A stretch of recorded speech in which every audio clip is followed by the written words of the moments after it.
So when David was a little bit older than 2, like 2.5, he was going to a preschool, and the teacher said that she noticed that he wasn't really paying attention, and he was very happy doing one-on-one, and I didn't notice that he wasn't really playing with other children. So we started having assessments, and then they gave him an assessment that they check marks, and then they talked to me and they said that he had autism, and it was something that I have never heard, so I didn't know what it was. So we went home and I Googled it, and I learned everything that I could about it, and then they said come back, and then we're gonna start having options for him to work. But they asked, what kind of therapy would you like to explore for your child? So they gave me the ABA and the Floortime.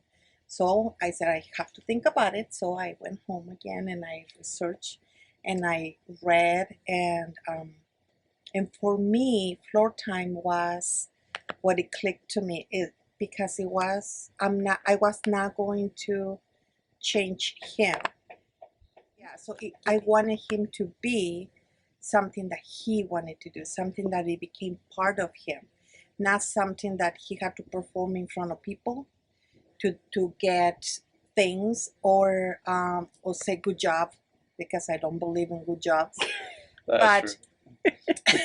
That is true, yeah. Yeah, but I wanted him to be him. Thanks to the therapist, I learned how to become part of his play. Like at the beginning, when I remember he was playing with trains and cars, and he lined them up, and Pat, God bless her soul, like interrupt him, and it's like he's gonna throw a fit. But so I just move it to the side, and then he paused, and then he looked at me, and then he put it back, and then I let it, and then a few minutes he interrupt him again. So I did it again with the same car, and then he looked at me, and then he put it back, and then he waited, and he looked at me, waiting for me to move the car.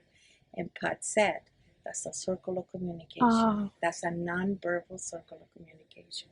And I was like, wow, I'm playing with him. Yes. The therapy keep going.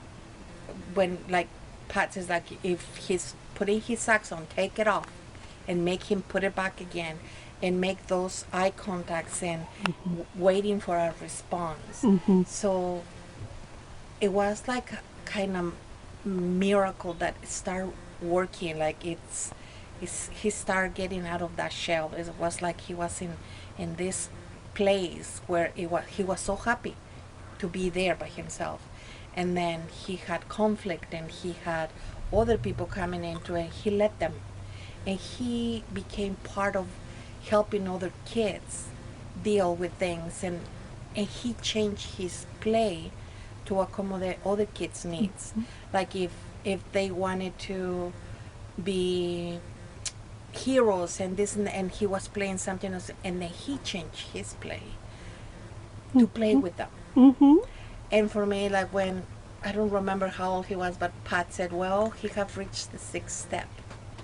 So he said, we need to graduate him. I think I was like turning 13, or was I turning 12 at the time? It was somewhere around there. Yeah, you were a teen. So the thing is, my mom's been dreading when I always talk about it, that like me and a friend of mine, we've been planning on trying to move out. The thing is that the places and all that's just so expensive. And Santa Barbara and all they that. Are super expensive. Yeah, so we're better off staying home. The thing is, I understand where he's coming from. He's not gonna have a place to be, so yeah, we're trying. So I'm trying to help him out, while also trying to help myself out as well. Yes. And my plan still in general is to try to finish school as best I can. Places I'm looking at right now, they're still pretty close. So yeah, one is still Channel Islands, but yeah, but I understand that like I'm a little bit more independent now. I have a little bit more thing. I'm still gonna remember my mom, what she taught me and all that. But yeah, like I still want to like move on. You're getting ready. Yeah, I still want to move on because I don't want to live forever with your mother. No, to feel like you have to be responsible for me for the rest of No, your no, life. you're gonna be responsible for me. That's gonna be the switch. It's gonna be the switch. Yeah, that's the plan. Guess but- what? Guess what? So Yeah. we as parents have that power to get what we need for our children. Our children, all of them have rights. Yes. And if politicians or people in the therapies in the centers don't give it to you, you find it and you Mhm. demand it.